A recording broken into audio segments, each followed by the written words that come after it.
네. 자, 제가 왔습니다. 야. 자, 가을에 법방, 많은 분들이 이제 벗는 방송이다 해서 법방, 뭐, 벗냐, 뭐 이런 거 말씀하시는데요. 그게 아니고 이제 법입니다.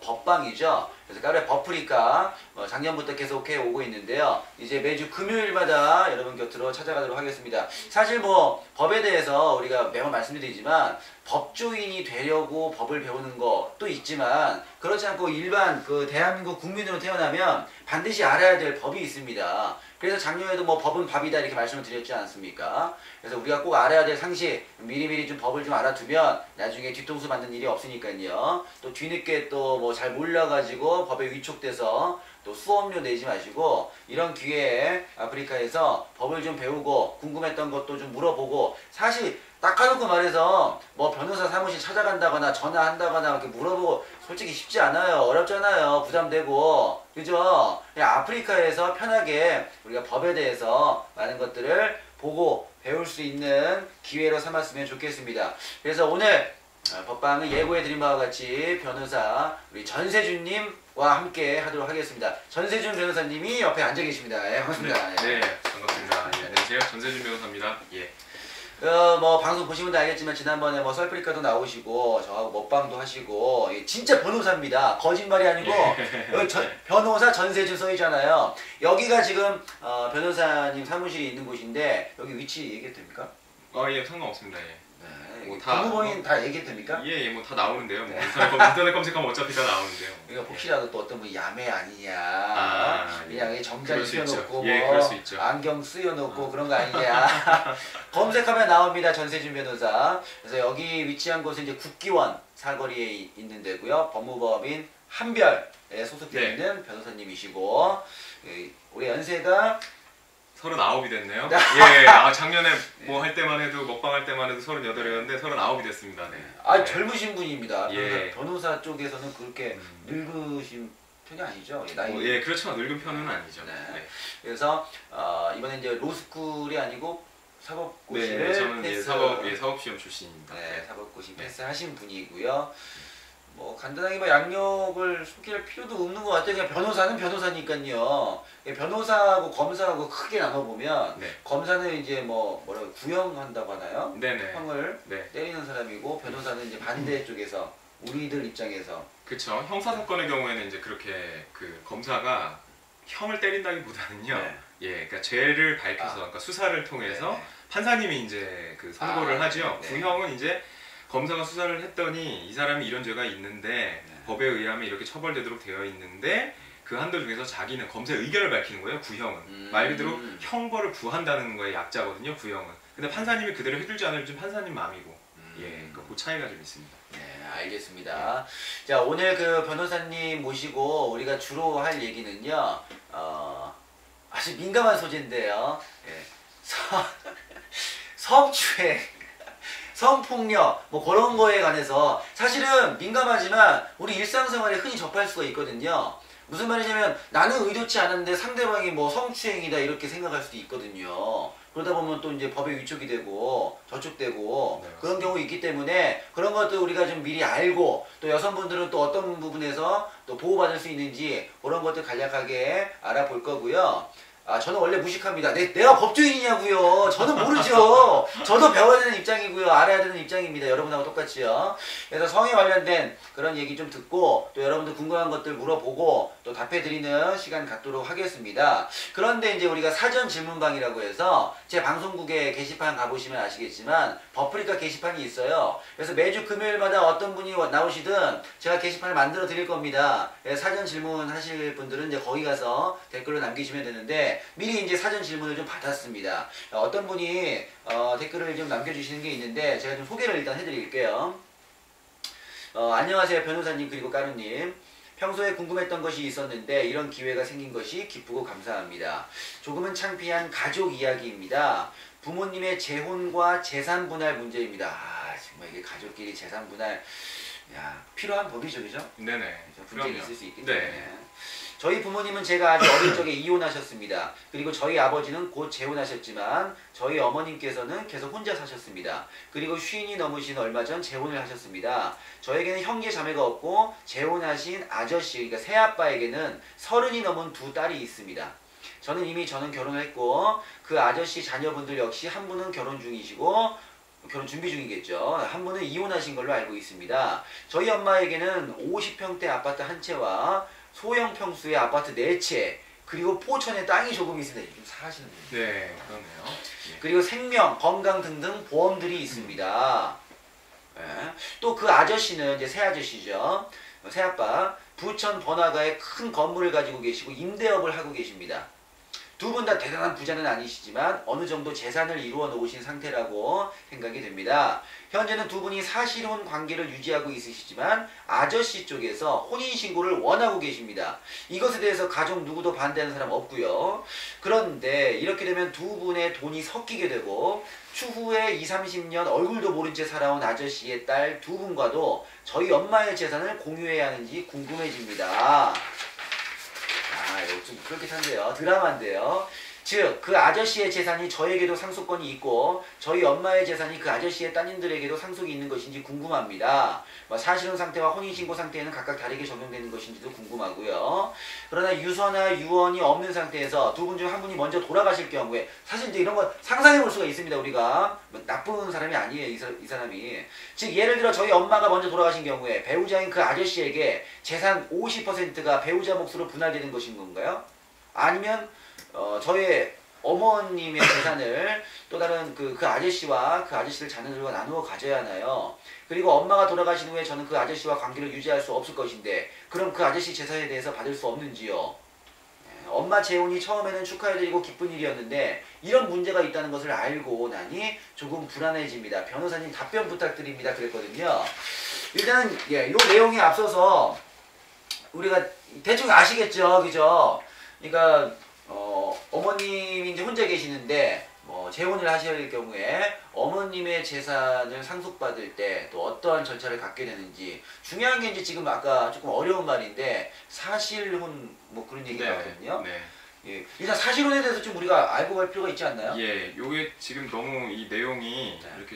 이렇게 자세하게 써주셔가지고 아마 시청하시는 분들이 이 사실관계 제대로 파악이 안 되실 것 같아요. 그래서 요거를 아주 간단하게 정리를 해드리면 이런 거예요. 저랑 우리 엄마가 있는데 우리 엄마가 새아빠를 드린 거지. 근데 새아빠가 자식이 있는 거예요.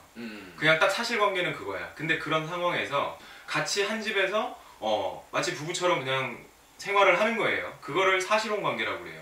그러니까 사실혼과 법률혼의 차이는 뭐냐면 혼인신고를 했는지 안 했는지 그 차이에 따라서 이제 차이가 나는 것이고 혼인신고를 안 하고 부부처럼 계속 혼인의 실체가 있는 것처럼 애도 낳고 살 수도 있고 같은 집에서 부부로서 계속 생활을 한다면 그걸 사실혼이라고 하고 혼인신고를 하면 그건 법률혼이라고 불러요. 예, 그 차이가 있는 거예요. 그러니까 사실혼하고 법률혼은 실제상 생활상의 차이는 없는 거죠. 다만 법률적으로 혼인신고를 했느냐 안 했느냐 요거에 따라서 이제 사실혼과 법률혼을 구분을 하는데 지금까지는 그냥 같이 사신 것 같아요. 같이 사시는데 이제 제 2의 또 이제 아내분으로 맞이하시면서 이 남자분께서 혼인신고를 원하시는 것이죠. 혼인신고를 하면 이제 법률혼이 돼가지고 법률적으로 이제 가족이라고 이제 봐주는 이제 그런 상황이 되는 거예요. 그런데 이제 이분의 이제 그 질문은 그거죠. 어머니도 어느 정도 재산이 있고 이 새 아버지도 어느 정도 재산이 있는데 예, 다 이제 성년이잖아요, 자식들이. 그러니까 이제 어르신들끼리 그렇게 하는 거는 그래 황혼에 좀 행복하게 사시는 거에 대해서는 자식들이 다 오케이. 근데 문제는 그분들이 돌아가시면은 그 재산들이 자식한테 상속이 된다는 것이죠. 그러니까 거기에는 이해관계가 있잖아요. 그 자식들이. 그러니까 거기에 이제 질문이 있는 거예요. 왜냐면 우리 엄마 돈하고 새아빠 돈하고 섞여버리면 그렇죠. 나중에 어느 쪽 한 분이 돌아가시면 도대체 내가 상속분이 얼마가 생길 것인지 이제 이런 문제들이 이제 발생을 하죠. 결론적으로는 그거예요. 새아빠 재산은 나랑은 상관이 없다 이렇게 생각하시면 돼요. 왜냐하면 피 한 방울 안 섞였잖아요. 그러니까 엄마 아빠끼리 혼인을 했다고 해서 내가 그분의 자식이 되는 건 아니에요. 그건 아셔야 돼요. 왜냐면 그 두 분 사이에서 나온 자식이 아니기 때문에 나는 그냥 엄마의 딸인 거지 새 아빠의 사실관계 속에서는 딸처럼 지낼 수는 있을지 몰라도 법률적으로는 이게 이 사람 자식이다라고 보지 않는 것이죠. 예, 그렇기 때문에 상속권이나 이런 게 있지는 않아요. 예, 다만 지금 여기서 이제 좀 궁금하신 부분은 그럴 것 같아요. 왜냐면 돈이 섞이잖아. 20년, 30년 더 사셨어요. 네. 그러면은 어머니 재산이 있고 아버지 재산이 있는데 새아버지 재산이 있는데 그게 섞이게 되면은 불분명해질 수 있죠. 네. 두 분도 계속 뭐 임대 수익이든 뭐든 막 계속 수익이 올라오면서 돈이 섞이니까 그렇게 되면 보통 이제 법원에서 뭐 한 15년 이상 살면 보통 재산 분할 이혼 시에 재산 분할할 때 반반을 이렇게 가져가게 되거든요. 아, 남자 여자 예. 근데 이혼이 아니라 지금같이 사별을 하게 되면 상속의 문제가 발생을 해요. 상속의 문제가 발생을 하는데. 아, 잠깐만요. 네. 이혼했을 때는 자식한테는 안 주는 거예요? 아, 그렇죠. 아, 이혼할 때 자식은 상관이 처음 없죠. 알았습니다. 예, 이혼할 때는 자식하고는 상관이 없고. 자식은 미성년인 경우에 이제 양육비라든지 이런 거는 이제 부모한테로부터 받을 수 있는 거지만은 네. 그 재산 자체에서 분할을 가져가진 않아요. 다만 돌아가셨을 때는 상속제도가 인정이 되니까 상속을 받게 돼요. 상속을 받게 되는데 만약에 어머니가 먼저 돌아가셨다라고 하면 어머니의 재산을 가지고 그 혼인신고 이후를 말씀드리는 거예요. 어머님의 재산을 가지고 그 새 아버지랑 그 따님이 나누어 갖는 거예요. 예, 지금 뭐 현행법상으로는 배우자가 조금 더 가져가게 돼 있어요. 1.5를 더 가져가요. 그러니까 1대 1.5로 분할을 가져가는 그런 방식이 되는 거죠. 반대로 새아버지가 먼저 돌아가시면 지금 본인의 질문자분의 어머님하고요, 본인은 상관없고 새아버지의 자식들 사이에 문제가 생겨요. 그러니까 아마 지금 새아버지의 자식분들도 그런 쪽에 대해서 좀 고민을 하고 계실 거라고 생각이 되네요. 예. 네. 질문하신 분이 지금 방송을 보고 있으셔야 되는데 있으리라 생각이 되고요. 사실 우리가 이제 많은 분들이 지금도 채팅방에 이제 질문을 올려주시는데요. 궁금한 내용들 최대한 많이 답변을 해드릴 겁니다. 근데 시간은 한정적이고 또 질문이 너무 많다 보니까 답변이 가는 것도 또 한정적입니다. 하지만 사전 질문방을 제가 만들었기 때문에 사전 질문에 대해서 먼저 답변을 해드리는 것이 순서라고 생각이 되고요. 방금 전에 이제 그 질문에 대한 답변을 해주셨는데요.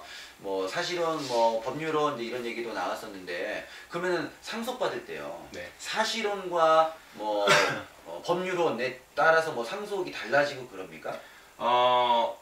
꼭 그렇게 볼 수는 없는데요. 원래 상속은 법률상 이제 배우자의 경우에 이제 상속을 받는 거예요. 네. 그러니까 이제 배우자 입장에서는 그 차이가 있겠죠. 하지만 이제 자식 입장에서는 예, 뭐 부모님들이 무슨 관계든 그건 상관없어요.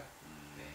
일단 나의 새아버지 돈은 네, 어쨌든 나랑은 상관없다. 그러네. 예, 결론은 그냥 다만 상관이 어느 정도가 있냐면 이런 거예요. 새아버지가 돈이 훨씬 많아. 근데 어머니랑 돈이 섞였어요. 그런 상황에서 어쨌든 돈이 섞이지 않더라도 어쨌든 그 새아버지가 혼인신고를 한 상태에서 먼저 돌아가셨다 라고 하면 본인의 어머니한테 재산이 많이 올 거잖아요. 근데 어머니가 돌아가시면 그 재산을 상속받는 거지. 네. 예, 그런 어떤 이해관계는 있을지 몰라도 직접적인 이해관계는 아니에요. 그러니까 한번 이렇게 뭔가 쿠션을 치는 거죠. 예, 네. 간접적으로. 예. 네. 다이렉트로 돌아오진 않는다. 만약에 반대로 뭐 예를 들면 네. 새아빠가 이제 들어왔는데 새아빠가 재산이 아니고 빚이 많아요. 네. 원래 제가 알기로 빚도 이제 상속이 빚도 되잖아요. 상속이 됩니다. 네. 그러면 그거를 빚이 그대로 자식한테 물려지는 건데 나중에 네. 그거를 이렇게 뭐 거부하는 그런 게 있습니까? 나 안 받을래 이런 거? 있어요. 아, 예, 얘기하면 이 두 가지가 있는데 뭐냐면 하나는 상속을 그냥 다 포기하는 거예요. 뭐냐면 부모님 돌아가셨는데 부모님한테 빚밖에 없는 거야.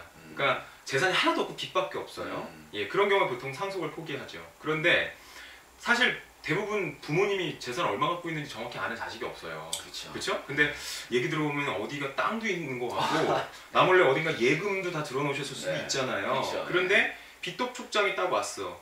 봤더니 뭐 한 3천만 원 갚으라고 왔어요. 근데 생각해보니까 부동산도 있을 것 같고 예금도 있을 것 같은데 3천만 원은 충분히 갚을 수 있다는 거지. 생각을 계산을 해보면 만약에 그런 계산이 나오면 한정 승인 제도라는 게 있어요. 한정 승인이라는 건 뭐냐면 내가 상속을 승인을 하긴 승인을 하는데 한정적으로 승인을 하겠다. 즉 뭐냐면 아버지의 돈도 승인을 하고 이 빚도 승인을 하는데 어느 범위에서 승인을 하냐면 플러스 되어 있는 부분에서 이 빚인 마이너스를 상쇄하고 남은 금액은 내가 받겠다. 이런 의사표시예요. 근데 만약에 반대가 되면 반대로 빚이 많고 네.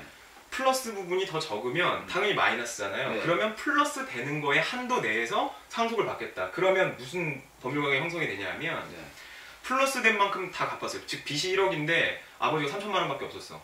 그러면 7천이 빚이 남잖아요. 그렇죠. 그럼 3천만 원만 그 채권자들이 다 가져가고 나머지 7천만 원에 대해서 나는 상속받지 않겠다. 이렇게 한정적으로 의사표시를 할 수가 있어요. 그러니까 재산을 확실하게 알고 뭐 정말 뭐 때려 죽여도 나올 게 없다, 먹고 죽을래도 없다 돈이 빚만 있다라고 하면 당연히 상속 포기를 하시는 게 간명하고요.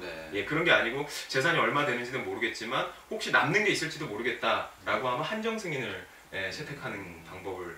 그거는 뭐 의뢰하면은 다 두드려 보면 다 나오죠. 우리 아버지나 어머니가 뭘 갖고 있었는지 뭐 예금 통장 이런 거. 금융기관은 조회가 가능해요. 네, 금융기관은 조회가 가능하고요. 아마 땅속에 묻어두신 건 안 되고. 그렇죠. 그래서 얼마 전에 그런 일이 있었잖아요. 네. 어떤 분 돌아가셨는데 금괴가 나왔죠. 아 맞아요, 뉴스에 나왔어요. 인테리어 뭐 관련한 그거 하다가 금괴 나왔잖아요. 맞아요. 그런 겁니다. 네. 아니 제 주변의 친구들 중에 그런 친구가 있었거든요. 그냥 우리 아버지가 이제 돌아가셨는데 그냥 정신이 없는 거야 자기가. 그래 정신이 없어가지고 이제 시리에 빠져가지고 시간이 지났는데 뭐 한 1년 뒤인가 갑자기 뭐 날라오기 시작했더래요. 그리고 뭐 기간이 있는데 그 기간 안에 자기가 뭐 상속을 포기하겠다 뭐 이렇게 제출을 해야 되는데 안 해가지고 그런 경우 있거든요. 우리가 꼭 알아야 되는 법들입니다. 예, 맞아요. 그래서 이제 잠깐 말씀을 드렸던 거고요. 이분은 이제 전세준 변호사님, 예, 검색해 보시면 다 나옵니다. 예, 홍대법대 나오셨고요. 40 패스하셨고요. 자, 그러면 뭐 아까 이제 말씀을 드렸듯이 오늘 좀 성에 관련된 이야기 좀 여러 가지 판례도 한번 들어보고요. 어떤 경우에 우리가 또 성추행인지 또 어떻게 또 피할 수 있나? 피할 수 있다고 하면 좀 그런가요? 네. 피해서 하는 얘기가 아니라 조심해야 된다는 얘기죠. 그래서 그런 내용들을 조금 들어보고요. 또 여러분들 질문도 많이 받을게요. 근데 갑자기 계속 질문 올라와요.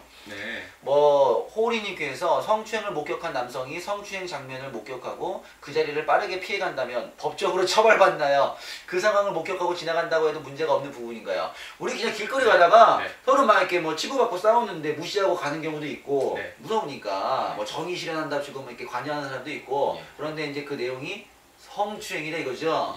뭐 성폭력일 수도 있는 것인데 그걸 그냥 무서우니까 무시하고 지나간다. 그 법적인 처벌을 받느냐 이제 그런 질문이 올라와요. 그런 거는 법적으로 강제할 수 있는 방법은 없어요. 물론 법적으로 이런 의무가 법률에 규정되어 있는 경우가 있을 수 있죠. 예를 들어서 뭐 경비원인데 도둑이 물건을 들고 나가는 걸 그냥 보고 모른 척해. 그러면 안 되겠죠, 당연히. 그쵸, 그런 건 이제 의무 위반이기 때문에 문제가 생기지만 보통 일반인들이 아무런 의무나 이해관계가 없는 일반인들이 지나가면서 그런 범죄 행위를 목격한 상황에서 말리지 않았다던가 그냥 보고 지나갔다던가 하는 것만으로는 처벌을 할 수는 없어요. 하지만 이제 도의적인 그렇죠. 윤리적 도덕적으로 요새 뭐 스마트폰도 많고 다 촬영하잖아요. 진도물 그렇죠. 촬영하는데 나는 지나가는 행인 3이었어. 근데 힐끔 쳐다보면서 그냥 가는 게 찍히고 그거를 누군가가 막 캡처해갖고 야 이렇게 남자가 돼서 말리지도 않고 이렇게 간다. 우리가 이렇게 비양심적으로 살아서야 되겠냐. 힘을 모아서 해야 되는 거 아니냐. 이렇게 또 이제 문제가 되면 창피해지겠죠. 도덕적 윤리적인 문제긴 한데 법적으로 문제를 삼기에는 좀 그런 부분이 있습니다. 인간적으로 우리가 그냥 지나치지 맙시다. 신고를 해야죠. 신고를. 다만 여기서 한 가지 좀 말씀드릴 게 뭐냐면 이제 무술의 달인이세요. 만약에 목격자분이 저런 불의한 일이 있나 그래 가서 그 사람을 막 때려 눕혔어요. 그러면 이제 또 문제가 될 수 있는 것이죠. 그래서 제가 이제 뭐 변호사로서 드리는 조언은 뭐냐면 일단 경찰에 신고하시고 스마트폰으로 녹화라든지 이런 걸 하시는 거예요. 그러니까 그게 이제 보통 분들은 이제 무서우니까 어떻게든 막 떨려갖고 못 하실 수도 있는데 근데 만약에 그걸 녹화를 하고 있는데 범죄 행위의 수위가 너무 높아 그냥 말싸움 정도나 약간 뭐 이렇게 밀고 당기고 하는 그런 실랑이 수준이 아니라 뭐 엄청난 폭행이 일어난다든지 뭐 엄청난 성폭행 장면들이 있다든지 하면 그거는 일단은 물리적인 힘을 동원해서라도 말려야 되겠죠. 경찰에 신고를 반드시 하셔야 돼요. 그리고 그렇지 않으면 자칫 오히려 역풍을 맞는다고 해야 될까요? 폭행죄나 이런 것이 또 문제가 될 수가 있죠. 신고 정신 투철하게. 하지만 많은 분들이 이거 뭐 얘기하시는데 그 와중에 또 위험하다, 건드리면 안 된다. 나약해 빠져가지고 진짜 우리 아직 아니잖아요. 그런 사회 아니잖아요, 여러분. 따뜻하잖아요. 벗는 방송 아니고 법에 관련된 이야기들 법방입니다. 자, 그러면 이제 한번 얘기 좀 들어보죠. 변호사님이 오늘 또 어떤 얘기를 들려주실 건데요. 이제 추행, 뭐 성폭력 이런 것들 많거든요, 우리가 주변에. 그런 것들 이야기 주고받는 시간입니다, 오늘은. 뭐 어떤 거 또 얘기를 해주실 건가요, 오늘? 보통 이제 그런 걸 차이를 잘 모르시는 분도 있어요. 성폭력, 성희롱. 강제추행, 뭐 강간 이게 뭐가 다 다른 거냐? 아, 뭐 이렇게 다 예. 다 뭔가 성에 관련된 네. 범죄인 것 같은데 어렵다 어려워. 어느 경우에 처벌을 받고 어느 경우에 처벌을 받지 않느냐 네. 이제 이런 것들을 궁금해하시는 경우가 있어요. 그리고 뭐 정확하게 요건이 뭐냐, 뭐 어느 때는 추행이고 어느 때는 강간이고 뭐가 다른 것이냐 이런 부분에 대해서 좀 간단히 설명을 드리려고 하는데요. 일단 이렇게 보셔야 돼요. 성폭력이란 단어가 어떻게 보면 가장 포괄적이다라고 생각을 하시면 돼요. 다만 그 뒤에 성폭력 범죄라고 붙으면 그거는 형법이나 뭐 성폭력 범죄 처벌에 관한 특례법이라든지 뭐 아동 청소년 성보호에 관한 법률이라든지 이런 법률에 규정되어서 너 이 정도의 성폭력 행위를 하면 처벌을 한다라고 되어 있는 것을 성폭력 범죄라고 하는 거예요. 네. 그러니까 일반적인 성폭력과 성폭력 범죄는 좀 다른 것이죠. 범죄가 뒤에 붙으면 말 그대로 형사처벌을 받는 것이고 범죄가 붙지 않으면 형사처벌은 받지 않게 되는 것도 포함이 되는 거예요. 그러니까 성폭력이 굉장히 큰 범위죠. 성폭력 안에 성희롱 같은 게 다 들어가 있는 거예요. 그러니까 성폭력 안에 성폭력 범죄, 성희롱 이런 게 다 들어가 있다고 보시면 되고 그럼 성희롱은 뭐냐? 성희롱은 성폭력 범죄 정도에 이르지는 않았지만 언어적, 뭐 육체적, 뭐 행동적 이런 것들이 일반 객관적인 사람들이 객관적인 보통 평균을 기준으로 했을 때 아 저거 되게 성적으로 굴욕감이나 혐오감을 느끼는 그런 수치심을 느끼게 만드는 행동이나 언동이 있었다라면 그런 것들을 성희롱이라고 불러요. 예, 그러니까 그런 차이가 좀 있죠. 그 일반적으로 여성분들이 주변에서 이제 그런 어떤 수치심이나 객관적으로 봤을 때도 어떤 혐오스러워 그런 거를 당했을 때요. 네. 잘 몰라요. 지금 방송 보시는 여성분들도 있을 텐데 네. 그런 거 받고서 아 기분 나빠 하고서 그냥 넘기시는 분들이 많을 거란 말이죠. 네네네. 그런 분들 도대체 어떻게 누구한테 얘기를 해야 됩니까? 그런 분들은 이게 이제 형사 재판은요 그 증거 재판주의인데 되게 엄격한 증거의 증명을 요해요. 왜냐하면 사람의 인신을 구속하거나 아니면 전과를 만드는 그런 것이기 때문에 증거가 없는 한 그냥 말만으로는 쉽지가 않은 거죠. 특히